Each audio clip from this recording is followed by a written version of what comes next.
구속사 고난주간 특별 만나 무덤의 날입니다. 오늘의 생명 양식은 요한복음 19장 31절에서 34절입니다. 봉독하겠습니다. 이날은 예비일이라 유대인들은 그 안식일이 큰 날이므로 그 안식일에 시체들을 십자가에 두지 아니하려 하여 빌라도에게 그들의 다리를 꺾어 시체를 치워달라 하니 군병들이 가서 예수와 함께 못 박힌 첫째 사람과 또 그 다른 사람의 다리를 꺾고 예수께 이르러는 이미 죽은 것을 보고 다리를 꺾지 아니하고 그 중 한 군병이 창으로 옆구리를 찌르니 곧 피와 물이 나오더라. 이는 하나님의 말씀이니라. 아멘. 오늘은 40일 사순절의 마지막 날입니다. 또 고난주간 일곱째 날 토요일로서 예수님께서 무덤에 계신 날입니다. 예수님께서는 금요일 오후 3시에 십자가에서 운명을 하시고 오후 6시에 십자가에서 끌어내림을 당하셨죠. 유대인의 시간 개념을 볼 때 저녁 6시가 되면 오후 6시가 되면 토요일 안식일이 시작됩니다. 유대인들은 안식일에는 십자가의 시체를 메어놓지 않습니다. 그래서 십자가에 달려있는 예수님을 오후 6시에 십자가에서 끌어내린 것이죠. 요한복음 19장 31절 말씀 보세요. 이날은 예비일이라 유대인들은 그 큰 안식일이 큰 날이므로 유대인들은 그 안식일이 큰 날이었습니다. 그 안식일의 시체들을 십자가에 두지 아니하려 하였습니다. 예수님은 십자가에서 끌어내림을 당하신 다음에 아리마대 요셉의 새 무덤에 장사되었습니다. 오늘은 무덤에 계신 발자취에 대하여 살펴보도록 하겠습니다. 첫째로 예수님께서 십자가에서 끌어내림을 당하실 때 뼈가 꺾이지 않았습니다. 첫째로 두 강도, 우편 강도와 좌편 강도의 뼈는 꺾임을 받았습니다. 로마 군병들이 십자가에 갔더니 두 강도는 아직 살아 있었습니다. 그래서 다리를 꺾어버려 가지고 두 강도가 죽게 만들었습니다. 요한복음 19장 32절 말씀 보세요. 군병들이 가서 예수와 함께 못 박힌 첫째 사람과 또 그 다른 사람의 다리를 꺾고, 분명히 다리를 꺾었다라고 기록을 하고 있습니다. 그러나 예수님은 이미 운명하셨기 때문에 다리를 꺾지 않았습니다. 이것은 구약 말씀의 성취인 거죠. 두 번째, 예수님의 뼈가 꺾여오지 않은 것은 구약 말씀의 성취입니다. 요한복음 19장 33절 말씀 보세요. 예수께 이르러는 이미 죽은 것을 보고 다리를 꺾지 아니하였다라고 말씀하고 있습니다. 또한 요한복음 19장 36절 말씀 보세요. 그 뼈가 하나도 꺾이지 아니하리라 한 성경을 응하게 하려 함이라 말씀하고 있죠. 그렇다면 이 성경은 어떤 성경을 가리킵니까? 주전 1446년 이스라엘 백성들이 애굽에 거한 지 430년 만에 출애굽을 하게 됩니다. 이때 하나님께서는 양 고기를 먹되 그 뼈를 꺾지 말라고 명령하셨습니다. 그리고 이 말씀에 이스라엘 백성들이 순종하였는데 그것이 성취가 되었던 것이죠. 출애굽기 12장 46절 말씀을 보세요. 그 고기를 조금도 집 밖으로 내지 말고 뼈도 꺾지 말지며 뼈를 꺾지 말라, 이 말씀을 하나님이 명령하셨습니다. 이스라엘 백성들은 아니 왜 뼈를 꺾지 말라 그래? 그 말씀에 이해할 수 없었지만 고기를 먹다 보면 자동으로 뼈를 씹게 되고 뼈를 꺾게 되지 않습니까?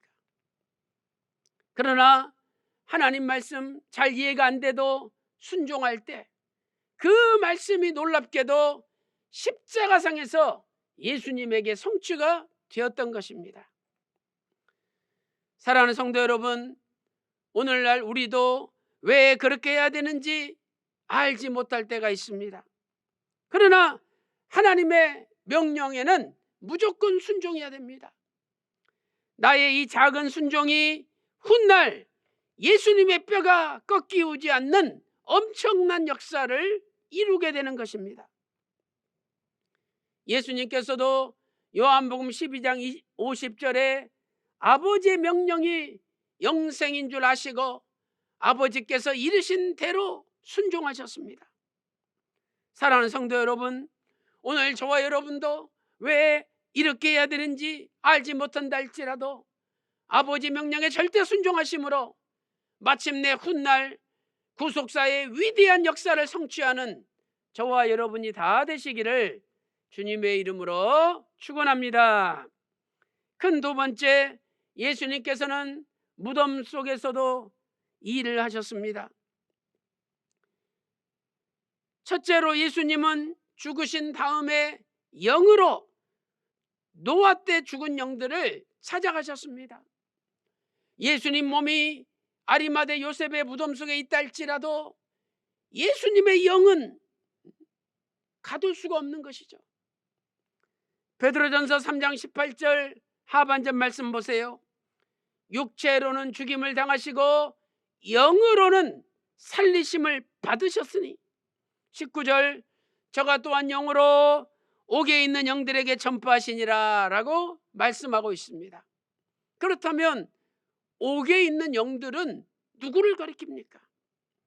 이들은 노아 때 홍수 심판을 받아 멸망한 자들입니다. 베드로전서 3장 20절 말씀 보세요. 그들은 전에 노아의 방주 예비할 동안 하나님이 오래 참고 기다리실 때에 순종치 아니한 자들이라고 말씀하고 있습니다.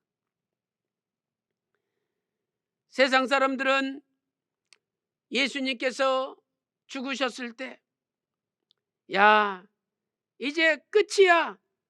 예수님도 죽었으니 별 수 없구나.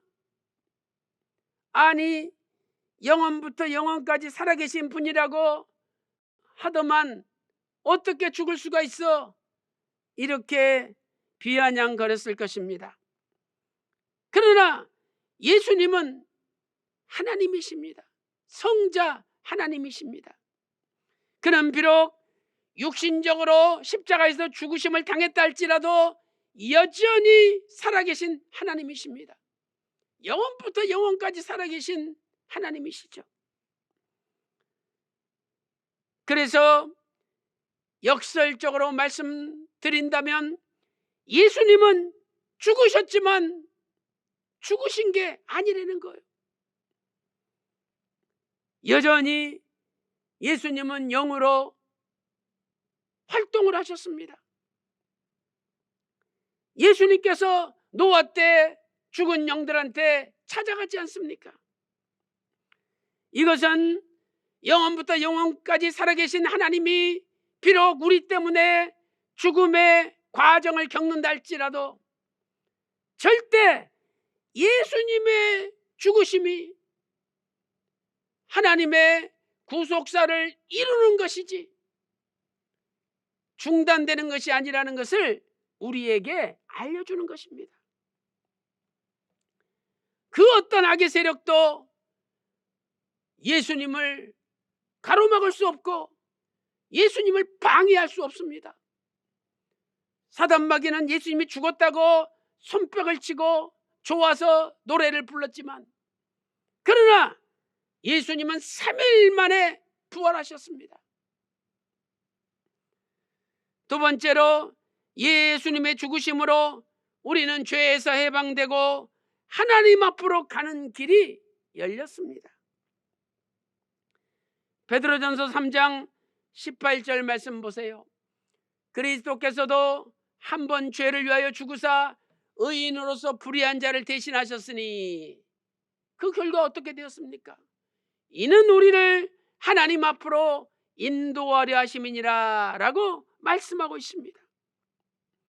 우리가 본래 아담 이후에 죄인이었지만, 그래서 그 죄 때문에 죽어야 되는 존재였지만, 이제 예수님께서 그 죄를 담당하시고 해결하심으로 우리는 더 이상 죄인이 아니라 의인이 되었던 것입니다.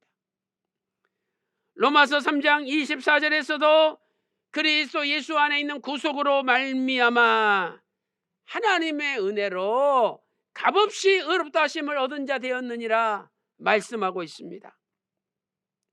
또한 로마서 6장 6절 말씀 보세요.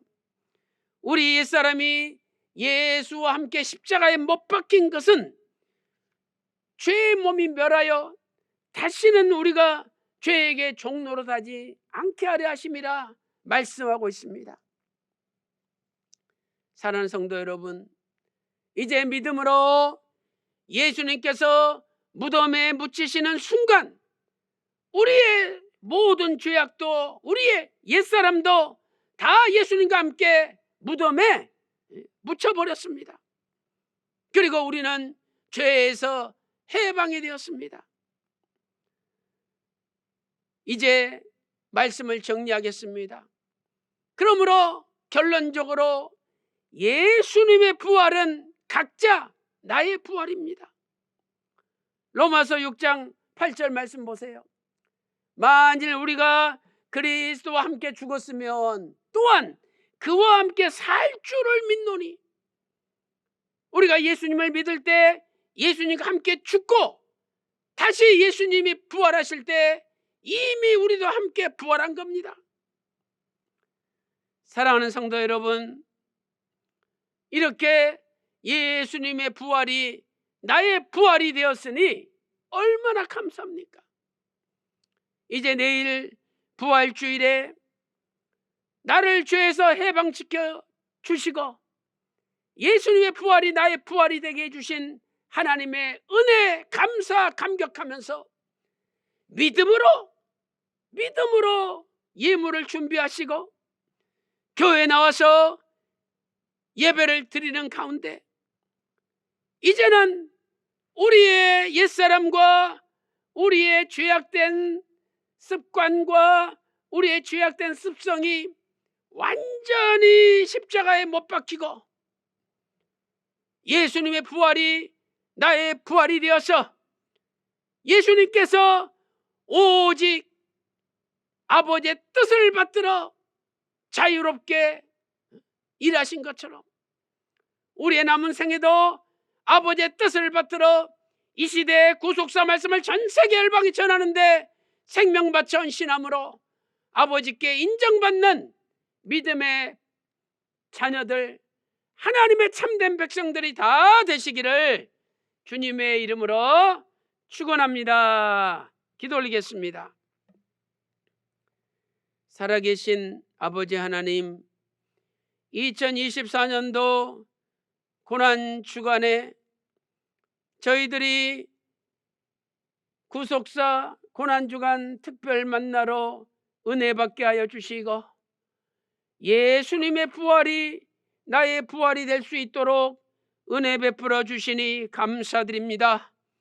이제 오늘 주님이 무덤에 계신 것처럼 우리도 예수님과 함께 죽었사오니 나의 옛사람이 죽게 하시고 나의 옛 습관이 죽게 하시고 나의 옛 세상을 사랑하는 마음이 다 죽고 이제는 주님과 함께 부활하여 날마다 아버지의 뜻만을 생각하며 이 시대의 아버지의 뜻인 구속사 말씀을 전 세계 열방에 전하는데 생명 바쳐 충성하는 저희들이 다 될 수 있도록 인도하여 주시옵소서. 예수님의 부활 나의 부활되었사오니 이제도 나의 남은 생애는 날마다 죽는 삶이 아니라 날마다 죽겠다 원망하는 삶이 아니라 날마다 말씀으로 살아 역동적으로 움직여 승리하는 삶을 살아갈 수 있도록 은혜 베풀어 주시옵소서. 믿사옵고 존귀하신 예수님의 이름으로 간절히 기도 올리옵나이다. 아멘. 축도 올리겠습니다. 지금은 우리 주 예수 그리스도의 은혜와 아버지 하나님의 만극하신 사랑하심과 성령님의 감동 감화 내주 충만 교통하심이 이제 주님의 부활이 나의 부활이 되었음에 진심으로 감사 감격하며 주님께 나의 생애를 드리기를 소망하는 모든 성도들 머리 위에 그들의 가정과 직장과 생업과 교회 위에 이제로부터 영원토록 함께 있을지어다. 아멘.